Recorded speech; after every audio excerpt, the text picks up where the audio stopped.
Les fruits du très saint rosaire. La mortification. Considération sur le troisième mystère douloureux. Le couronnement d'épines de notre Seigneur Jésus-Christ, dont le fruit est la lutte contre notre orgueil et notre égoïsme, qui passe par la mortification. Pendant la Passion, notre Seigneur est outragé dans sa majesté par les soldats romains, qui le vêtissent de pourpre, lui mettent dans la main un roseau pour sceptre, une couronne d'épines sur la tête, et s'agenouillent hypocritement devant lui. Saint Jean Chrysostome dit d'eux: il semblait vraiment que le démon, après avoir fait un pacte avec ces hommes, les conduisit lui-même. Nous comprenons que les Juifs, conduits par l'envie, se soient acharnés contre Jésus. Mais pourquoi cette cruauté des gentils? Et dans cet épisode, particulièrement cruel de la Passion, le péché est très nettement celui des gentils, et non plus celui des Juifs. Les soldats, après la brutalité de la flagellation, donnent libre cours à leur cruauté et s'autorisent à maltraiter gratuitement notre Seigneur Jésus-Christ.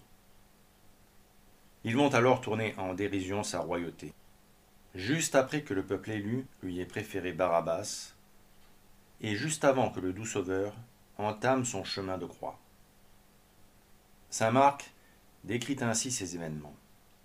Alors les soldats, l'ayant emmené dans la salle du prétoire, rassemblèrent toute la compagnie, et l'ayant revêtu d'un manteau d'écarlate, ils lui mirent sur la tête une couronne d'épines entrelacées. Puis ils commencèrent à le saluer, en lui disant: Salut, roi des Juifs.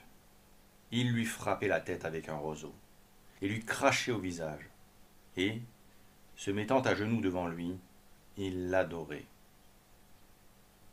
Comment ne pas voir dans les gestes de cette soldatesque l'attitude des pécheurs, qui reconnaissent le Christ comme leur Seigneur, mais le font d'une manière indigne, d'une manière hypocrite. Et combien de fois sommes-nous, nous-mêmes, le reflet de ces soldats romains méchants, qui s'agenouillent perfidement devant le Christ, au lieu d'être comme les bergers ou les rois mages venus adorer l'enfant Dieu. Quelle couronne offrons-nous au Christ roi? Une couronne d'or sertie de pierres précieuses, comme il se doit, ou une couronne d'épines, comme les soldats romains? Saint Bernard dit ceci: les rois se font des couronnes de ce qui leur est offert par les peuples qui leur sont soumis, et comme l'or et le tribut qu'ils exigent de leurs sujets, de là vient aussi qu'ils ont des couronnes d'or. Mais que reçoit de nous notre Dieu? Nous ne lui produisons sans doute pas autre chose que des épines, c'est-à-dire des négligences et des lâchetés, des imperfections et des infidélités, des habitudes vicieuses et des attaches criminelles.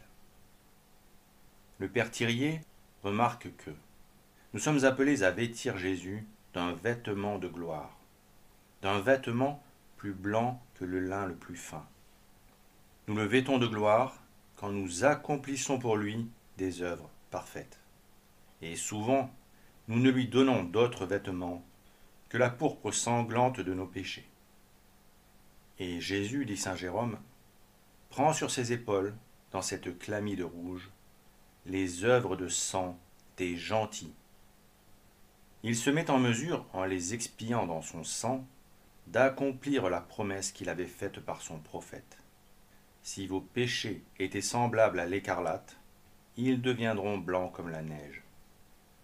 Et saint Hilaire déclare: il nous apparaît dans ce moment, revêtu du sang des martyrs, à qui il veut faire partager son royaume. Car notre divin Sauveur va donner à de nombreuses âmes le goût de l'expiation, souvent jusqu'à l'effusion du sang. Ce qui fait dire à saint Ambroise, et lui-même, dans cette pourpre qu'on lui a mise sur les épaules, nous apparaît revêtu de la puissance royale, et par sa passion, se créant son royaume. Par cette couronne d'épines tressée malicieusement par les soldats, pour blesser le Christ en la déposant sur sa tête divine, innocente de tout mal. Nous voyons comment l'homme traite son Dieu, son Sauveur et son Roi. Ces hommes se servent des mains que Dieu leur a données pour accomplir des œuvres de justice, pour tresser une couronne d'ignominie. Ils enfoncent dans la tête de l'homme-dieu pour lui infliger une douleur atroce. Comment ne pas établir un parallèle avec les œuvres mauvaises que le pécheur accomplit sous le regard de Dieu, en lui enfonçant en quelque sorte lui aussi une couronne tressée d'épines dans la tête. L'homme ramasse dans la création tout ce qu'il peut trouver, et il s'en sert pour déshonorer Dieu. Il arrange toutes ces bonnes choses de ses mains impies pour les transformer en mauvaises choses et blesser Dieu avec. Et saint Bernard, en considérant cette grande injustice, déclara : Ô Seigneur Jésus, Roi de gloire, vous qui êtes la couronne de ceux qui croient en vous, qui vous suivent, pourquoi vous a-t-on ainsi humilié ? Dans cette couronne d'épines, lequel est le plus douloureux, de la morsure des épines ou de l'humiliation ? C'est à cause du péché des hommes que la terre est couverte d'épines, ne l'oublions pas. Et c'est à cause du péché qu'elle produit des épines qui ne portent pas de fruits. La terre a été maudite à cause du péché des hommes. Et les voilà, qui se servent de ces épines pour blesser le Christ et l'outrager dans sa royauté. Mais notre Seigneur accepte cette couronne d'épines pour nous montrer qu'il nous porte secours. Saint Éphrem déclara : nous apparaissant couronnés d'épines, il nous prouve qu'il vient nous secourir, nous qui sommes étouffés par les épines. Ainsi, par la passion de notre Seigneur Jésus-Christ, toutes les épines de nos péchés, en touchant sa tête sacrée, perdent leur pointe cruelle. Elles fleurissent et portent non seulement du fruit, mais les fruits les plus précieux, nous dit le Père Thirier. Cette œuvre, par laquelle il tire des pécheurs semblables aux épines, des fleurs et des fruits, par laquelle il leur fait rendre gloire à Dieu, est une œuvre vraiment royale, dit saint Ambroise. Et c'est pourquoi les épines sont mises sur sa tête en forme de couronne. Nous n'étions que des épines et des buissons, dit saint Germain de Constantinople. Et voilà que nous devenons à la tête très sainte de notre Dieu une couronne de gloire, car appelés par lui, rangés autour de lui, nous écoutons avec amour notre Maître et Docteur. Cette couronne qu'il porte sur la tête sera terrible pour ceux qui s'attaqueront à lui, et elle sera une défense pour ceux qui croiront en lui. Pour eux, elle portera des fleurs qui ne périssent point. Ces épines témoignent de l'œuvre qu'il accomplit. Il souffre en son corps la peine des péchés qui nous transperçaient. Et à l'encontre de ce qui se passe dans la nature, nous allons pouvoir cueillir des raisins sur ces épines et des figues sur ces buissons, déclare quant à lui saint Clément d'Alexandrie, et il met en avant qu'il y a encore une autre prophétie en ces épines. Dieu, voulant apporter sa loi au peuple hébreu, était apparu à Moïse, dans un buisson d'épines. Le Verbe, qui nous apparaît couronné d'épines, vient donc faire la même œuvre. La même flamme brûle sous ses épines. Notre Seigneur a été proclamé roi au jour de sa passion. Il sera roi. Il avait été prophétisé de lui qu'il serait le plus beau des enfants des hommes, que des âmes nombreuses s'éprendraient de sa beauté. Et c'est sous cette couronne d'épines, sous ces haillons dérisoires, sous ces meurtrissures, que les âmes l'ont vu plus beau que tous les enfants des hommes, et l'ont aimé de l'amour le plus ardent. On l'a aimé, jusqu'à préférer ses humiliations à toutes les gloires humaines. jusqu'à préférer sa couronne d'épines à toutes les couronnes d'or, nous dit le père Thirier. Rappelons-nous du respect dont le roi Saint-Louis entourait la très sainte couronne d'épines de notre Seigneur Jésus-Christ, qu'il avait ramenée de Terre Sainte, et la solennité dont il avait entouré son entrée dans Notre-Dame de Paris pour honorer cette très sainte relique. La royauté de notre Seigneur Jésus-Christ est une grande leçon pour les chrétiens. Or, le troisième mystère douloureux, qui nous incite à lutter contre notre orgueil et notre égoïsme, fait directement référence à la royauté du Christ. Et il est le mystère central du rosaire. On pourrait dire son pivot, ce qui semble normal puisque le Christ est le roi de toutes choses, la pierre angulaire.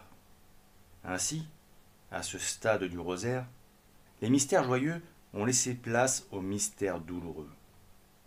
Et à la fin de ce troisième mystère, on se dirige déjà vers les mystères glorieux, qui suivent le port de la croix et la mort du Sauveur, qui nous rachète du péché, et nous incite à accepter les souffrances et les épreuves, et à nous sacrifier pour les autres, comme l'a fait le Christ.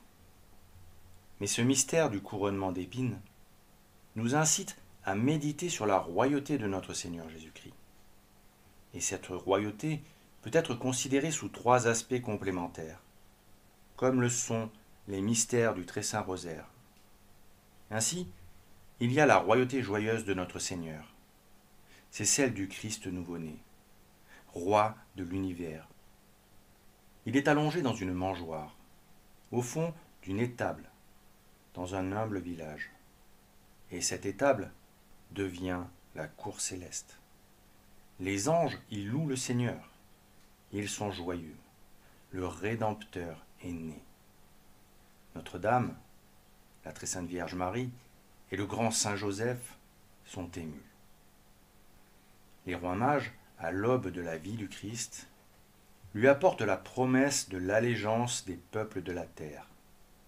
Et les bergers hébreux se réjouissent de voir le Messie attendu depuis 4000 ans. L'allégresse est dans les cœurs. Le nourrisson dort.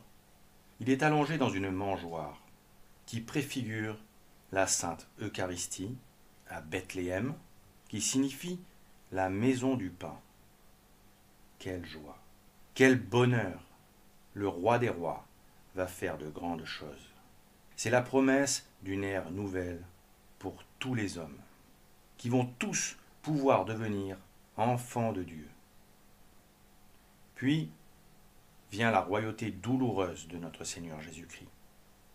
Son âme est affligée d'une extrême tristesse.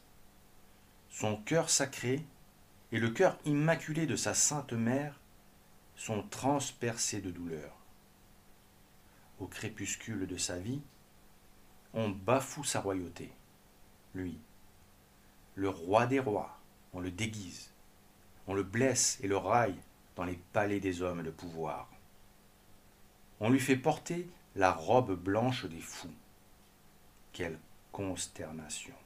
Tant d'ingratitude et de méchanceté. Malgré tout ce qu'il a fait, tout ce qu'il a dit et tout ce qu'il a expliqué pendant sa vie publique, malgré la réalisation des promesses de l'Ancien Testament, on outrage sa royauté, on nie sa divinité. On lui enfonce une couronne d'épines dans la tête. On lui donne un roseau pour sceptre, et on s'agenouille devant lui par bravade, en moquant sa royauté. Et sur sa croix, on écrit qu'il est roi pour le tourner en dérision. Mais vient le jour de sa royauté glorieuse, quand il reviendra dans tout l'éclat de sa grandeur pour juger les vivants et les morts. Saint Éphrem nous rappelle que nous savons que sa couronne véritable, c'est la flamme. Sa couronne, c'est le Père et l'Esprit Saint. Son trône, c'est le ciel, et la terre est l'escabeau de ses pieds. Les nuées brillantes et les éclairs forment sa pourpre. Les chérubins forme son char, et il a accepté d'être couronné de nos épines. La royauté du Christ a été affirmée dès sa naissance par les rois mages qui vinrent l'adorer et ployer le genou devant cet enfant roi que fut l'enfant Jésus. Et si cette royauté est célébrée lors de l'Épiphanie, les rois et les gouvernements doivent reconnaître la royauté de notre Seigneur Jésus-Christ. Notre Seigneur Jésus-Christ est né pour régner, et son règne a pour but la diffusion de la vérité. Le premier qui l'affirma fut le Christ en personne. Quand répondant à Pilate qui lui demandait s'il était roi, il dit « Vous le dites, je suis roi. Je suis né pour ceci et je suis venu au monde pour ceci, pour rendre témoignage à la vérité. Quiconque est de la vérité, écoute ma voix. » Le pouvoir du Christ s'étend sur toutes choses, dans le ciel et sur la terre. Saint Paul, dans son épître aux Philippiens, dit de ce roi qu'il s'est humilié lui-même, se faisant obéissant jusqu'à la mort et la mort de la croix. C'est pourquoi Dieu l'a exalté et lui a donné un nom qui est au-dessus de tout nom, afin qu'au nom de Jésus, tout genou fléchisse dans le ciel, sur la terre et dans les enfers, et que toute langue confesse que le Seigneur Jésus-Christ est dans la gloire de Dieu le Père. Sainte Jeanne d'Arc, patronne secondaire de la France, rappela à son tour la royauté sociale de notre Seigneur lors de la triple donation. Et pour que nous n'oublions jamais cette royauté, le pape Pie XI institua en 1925 la fête du Christ roi pour affirmer l'importance de cette royauté sociale qui s'exerce par deux canaux que décrivit sa sainteté Boniface VIII en 1302 dans sa bulle Unam Sanctam, affirmant que les paroles de l'Évangile nous l'enseignent. Dans l'Église et en son pouvoir, il y a deux glaives, le spirituel et le temporel. Les deux sont au pouvoir de l'Église, le glaive spirituel et le glaive temporel. Cependant, l'un doit être manié pour l'Église, l'autre par l'Église. L'autre par la main du prêtre, l'un par la main du roi et du soldat, mais au consentement et au gré du prêtre. Il convient que l'autorité temporelle soit soumise au pouvoir spirituel. Enfin, tout chrétien doit méditer ces mots de Théophylacte. Il faut que nous aussi, nous sachions nous revêtir de la pourpre et porter la couronne, car nous sommes rois. Nous nous appelons chrétiens, c'est-à-dire oints, nom qu'autrefois on donnait aux rois. Il faut donc que nous marchions comme des rois, foulant aux pieds les serpents et les scorpions, c'est-à-dire les péchés de toutes sortes. Mettons sur nos têtes la couronne d'épines, par la pratique résolue de l'austérité, de la mortification et de la pureté. Pensons toujours à ces épines que par nos péchés nous enfonçons dans la tête du Christ. Ô Jésus souffrant, que ces épines condamnent bien ma délicatesse. Vierge sainte, obtenez-moi l'amour de la mortification et le détachement des vanités et des plaisirs du monde.